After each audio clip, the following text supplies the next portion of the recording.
Houston, Texas, April 16, 1997.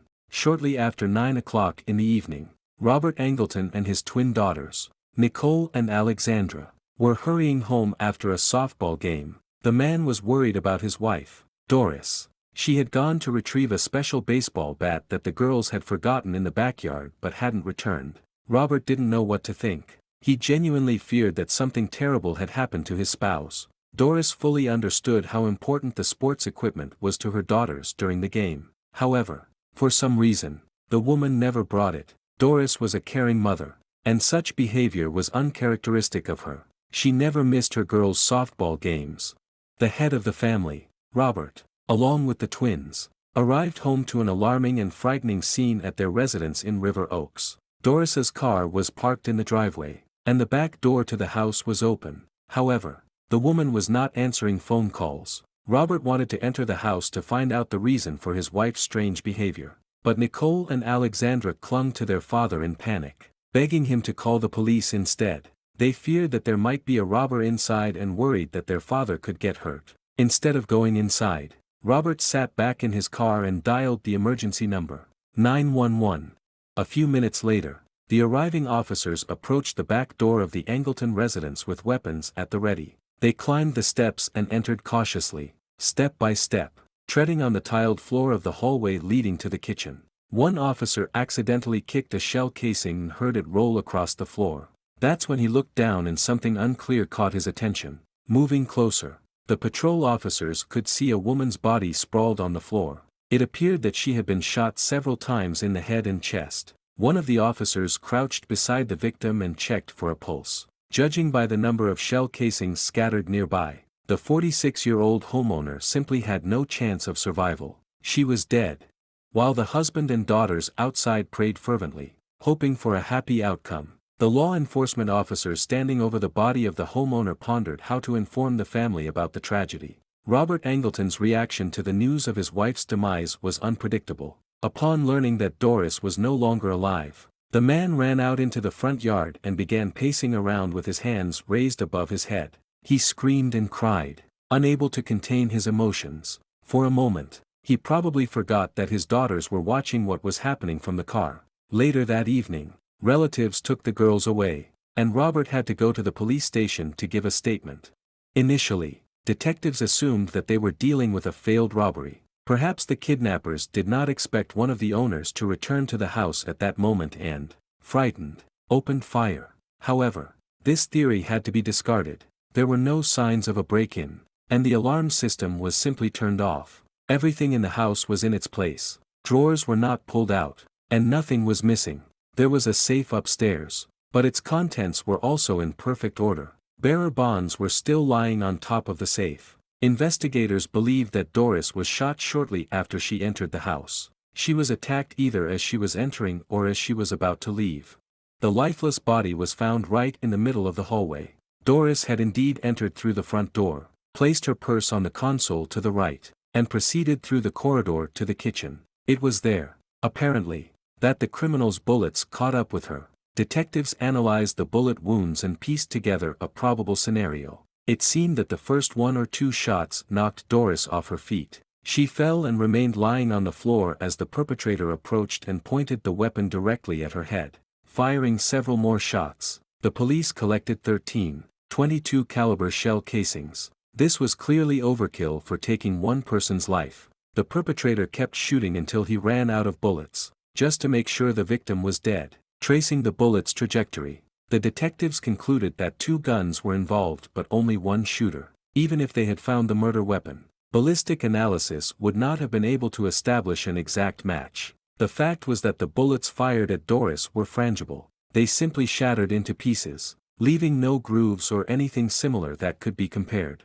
At the crime scene, investigators examined all surfaces for fingerprints, traces, or clues that the attackers might have left behind, but their search was unsuccessful. The person who sent Doris to the other world managed to escape unnoticed. Meanwhile, at the police station, Robert Angleton recounted how his family had spent the day and what had preceded the unfolding tragedy. That evening, he and the girls had arrived at the playing field around 7:45 p.m. They were practicing when Doris's car pulled up. The woman, in excellent spirits, got out of the vehicle and waved to her husband and daughters. She informed Robert that she would stop by the house to change clothes and return to watch the upcoming game. In their haste, the girls had forgotten their lucky baseball bat in the backyard where they had practiced the day before. Robert asked Doris to grab it as well. The woman promised not to be long, but the game started and she still hadn't shown up. Worried, Robert scanned all the stands and, not finding his wife,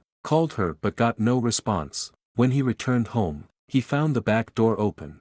That's when he immediately called the police. The detective suggested that Robert try to think of anyone who might have had a grudge against Doris. The man pondered, sifting through thoughts in his head, and then unexpectedly asked the police to turn off the tape recording of the interrogation.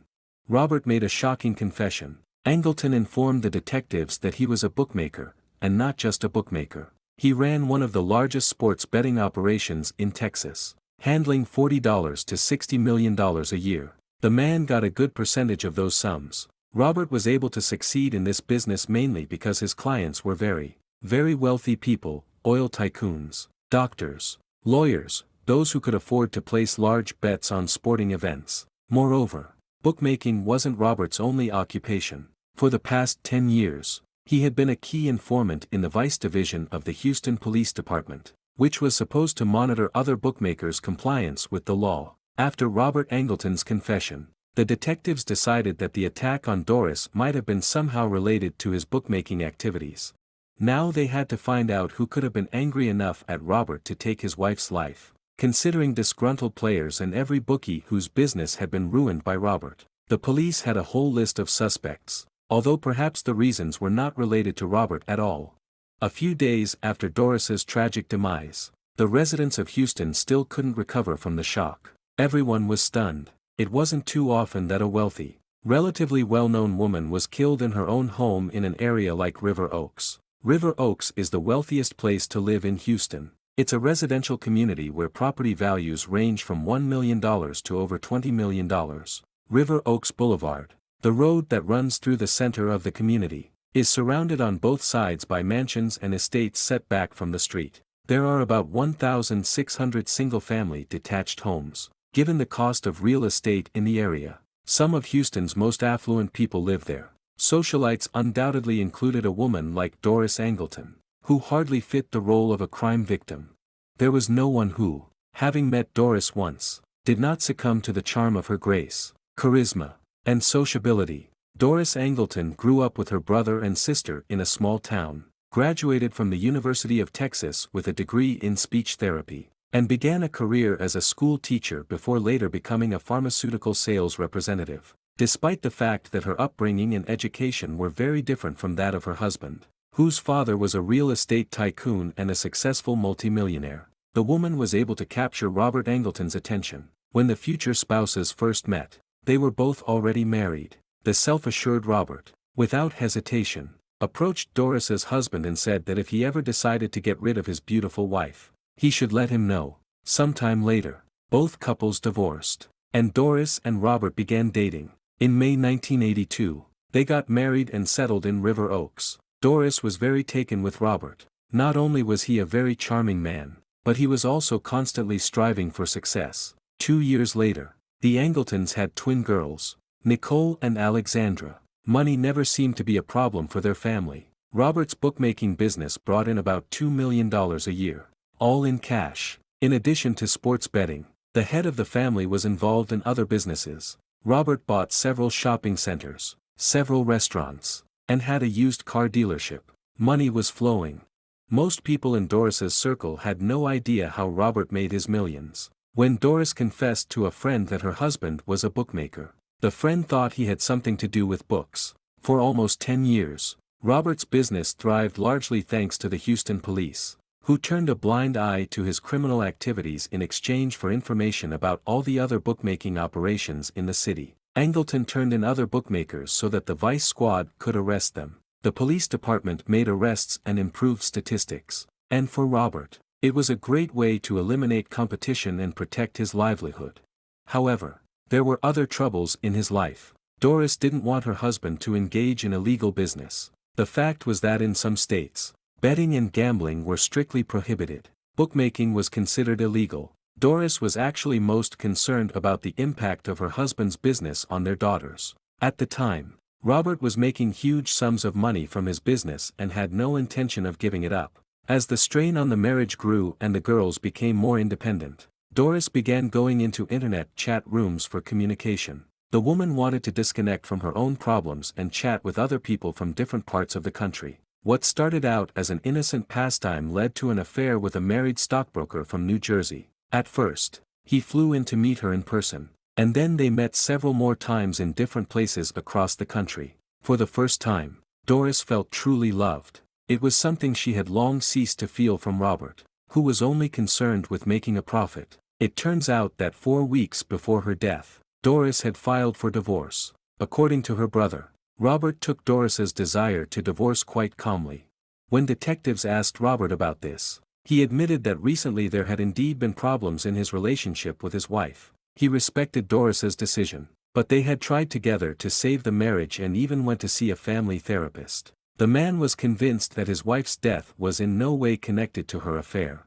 While the police were making various assumptions, Robert unexpectedly threw them a new suspect, his own brother, Roger. Roger Angleton, Robert's older brother, was his complete opposite. Robert is self-sufficient, disciplined, and very restrained, while Roger is almost wild, impulsive, and at times quite aggressive. The relationship between the brothers was also quite strange. Sometimes they were friends until Roger unexpectedly found a reason to start a fight over any little thing. The older brother clearly had some deep-rooted issues. Robert told the police that initially, he had hired Roger to help him in the bookmaking business. But in the end, he had to fire him after only 8 months. The older brother felt he had been treated unfairly and demanded a certain amount of money from Robert in exchange for not going to the police and exposing the illegal activities. The amount was not small, and the brothers made an agreement that Robert would pay Roger monthly until the entire payment was settled. They hadn't seen each other or spoken for many years, but a few months before Doris's death, Roger broke the silence with yet another demand, threatening that if he didn't get $200,000, he would come to Houston and do something Robert would regret for the rest of his life. However, this time Robert refused, and now he did not rule out the possibility that Roger could have committed the crime just to hurt his younger, more successful brother.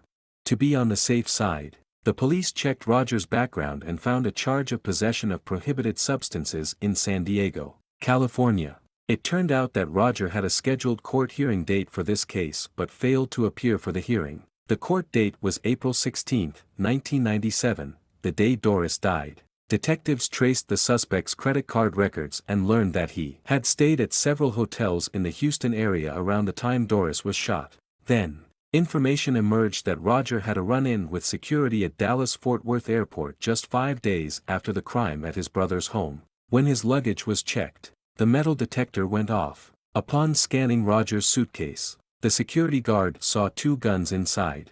The passenger refused to explain, telling the staff that it was his brother's suitcase who was waiting for him at the exit. He quickly left the building supposedly for his brother but never returned. When the police opened the suitcase left by Roger at the airport, in addition to the weapons, they found several wigs, hair dye, and .22 caliber cartridges, the same type that Doris was shot with.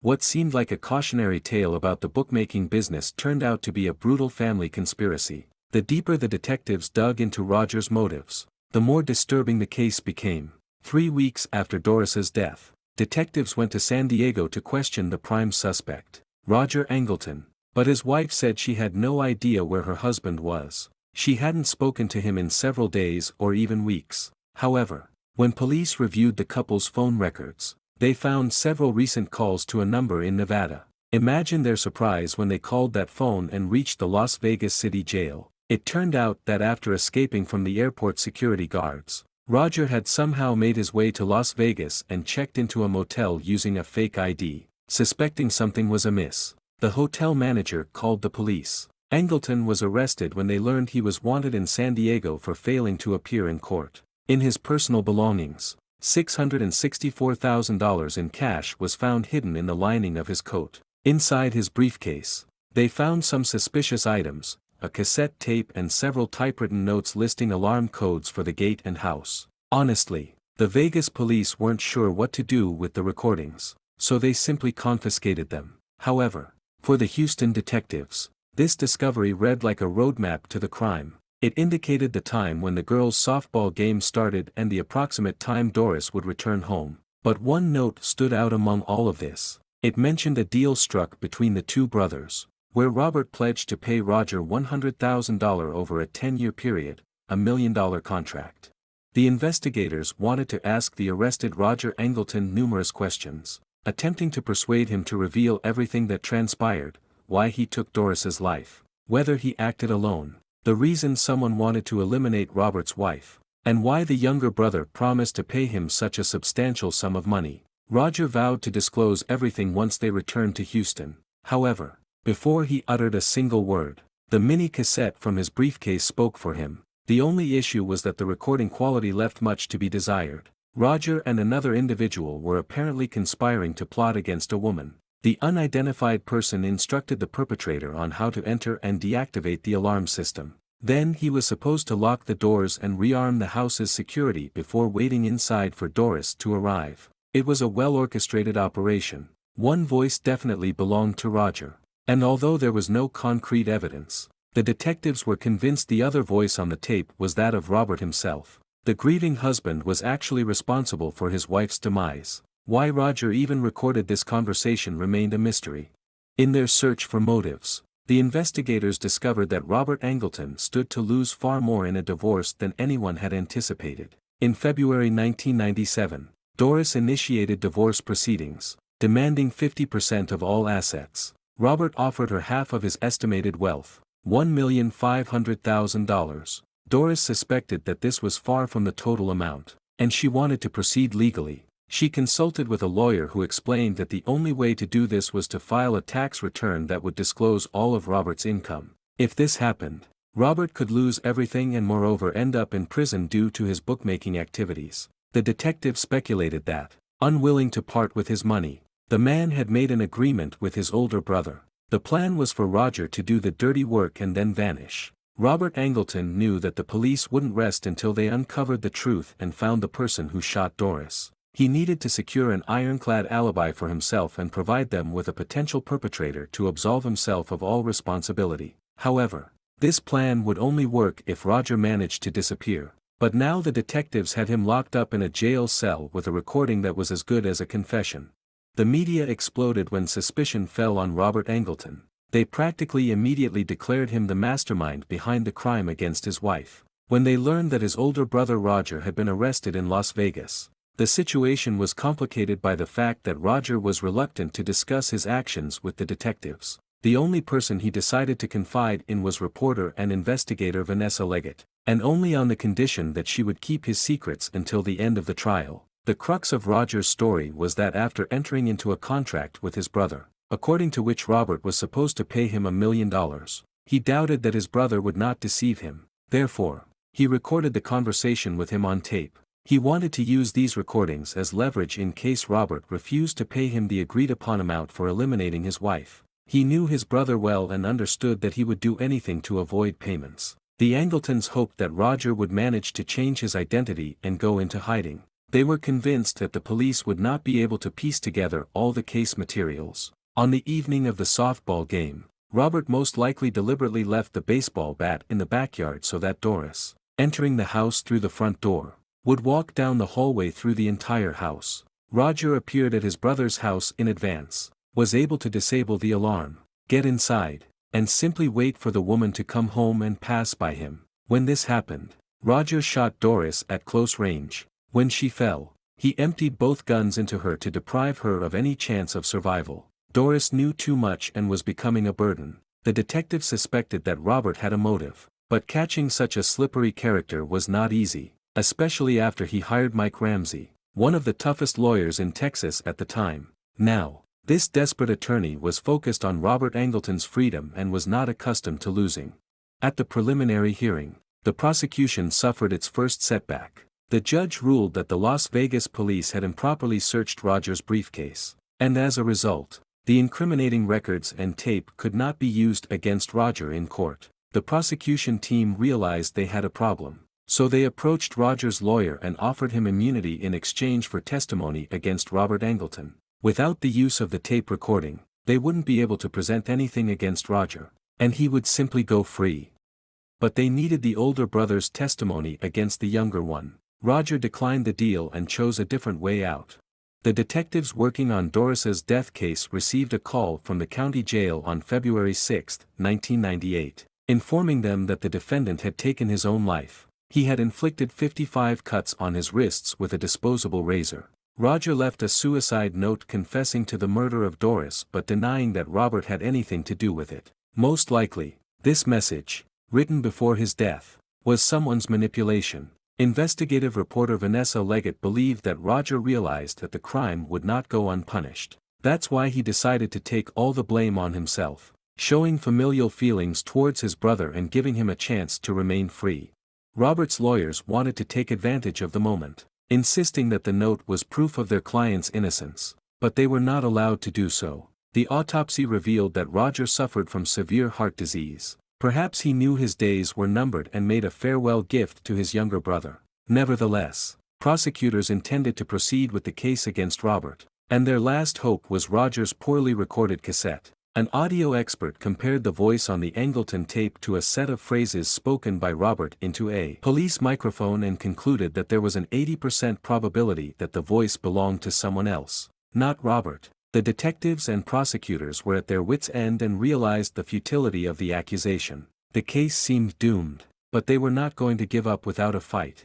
In July 1998, 15 months after his wife's murder, Robert Angleton entered a crowded courtroom in Houston. Prosecutors insisted that the only person in the world with a motive to shoot Doris was her husband. His older brother Roger had done him a favor by allowing Robert to avoid the divorce proceedings initiated by his wife without going to court or the tax authorities. Even though their own experts were 80% certain that the voice on the tape was not Robert's, the prosecution risked everything and presented the audio recording as evidence. The interlocutors discussed how to stage the attack on Doris as a robbery. Roger even asked if he should steal the wedding ring from the woman's hand, to which his opponent replied that no finger cutting was necessary. Only a person who had some kind of relationship with the victim during her lifetime could say that. In another part of the recording, the men discussed what to do with the family dog, and it was decided to lock it in one of the bathrooms. The defense insisted that this conversation took place between Roger and a hitman he hired,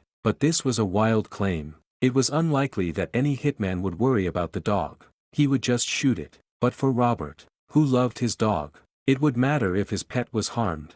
On the last day of the trial, the defense team finally fought back by calling the 14-year-old Angleton twins as witnesses. Of course, both girls confirmed that the voice on the tape did not belong to their father. They could be understood. Having lost their mother in an instant, they could not lose their second parent as well. After 8 days of testimony, the jury began deliberating, trying to reach an agreement. It seemed that initially, they supported the prosecution's version, and the prosecutors eagerly awaited their verdict. But when the jury announced its decision, everyone was shocked. The verdict stated that Robert Angleton was found not guilty. No one could believe it, as the crime seemed quite obvious, and there was practically no doubt about who was responsible for Doris's death. The entire community was in shock. Nevertheless, Robert was acquitted. 2 months after the trial, Angleton agreed to pay the IRS $1,700,000, but the FBI hadn't finished with him yet. They kept an eye on him, hoping he would slip up and return to bookmaking. The FBI launched a full-scale investigation into Bob's betting activities. It turned out that he could not stay within the law for long. Justice in the Doris Angleton case finally got a second chance. Federal prosecutors believed that the key to Robert's acquittal was the poor quality and poor handling of Roger's tape recording. In the conversation recording presented in court, not a word could be understood. This time, FBI experts took on the investigation of the cassette. They digitized the recording and were able to significantly improve its quality.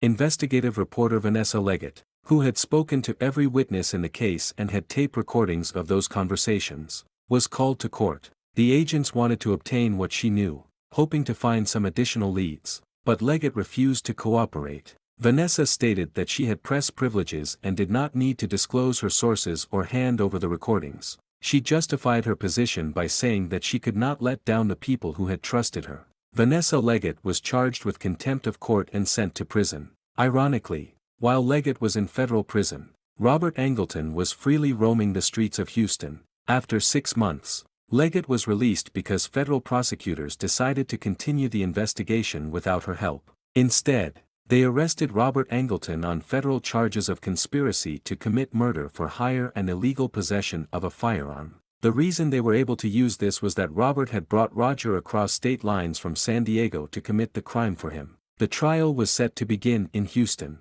Robert waived bail and turned the federal case into an international drama. 6 years after Doris Angleton was shot, her husband Robert was due to appear in federal court. The hearing was scheduled for June 12, but Robert did not show up. He had somehow managed to escape. However, Robert's life on the run was short-lived. He was detained at Amsterdam International Airport with a fake passport. A customs officer who noticed a discrepancy in the identification decided to conduct a full search of the passenger's belongings. The search revealed $135,000 in cash and several other documents with different names. However, there was another snag in returning Robert to Houston. The Dutch government rejected the U.S. extradition request. Robert's flight from justice ended in 2004 when the Dutch government finally agreed to a conditional extradition. 3 months later, Robert pleaded guilty to the charges. His total sentence was 12 years and 3 months, and he was set to be released in 2014. The agreement with the Netherlands allowed the feds to re-indict Robert for conspiracy to murder Doris as soon as he was released, and everyone was waiting for that to happen. Angleton was released from prison in 2012. He did not wait to be charged again and went on the run. Unfortunately, Robert never faced justice for orchestrating the crime against his wife.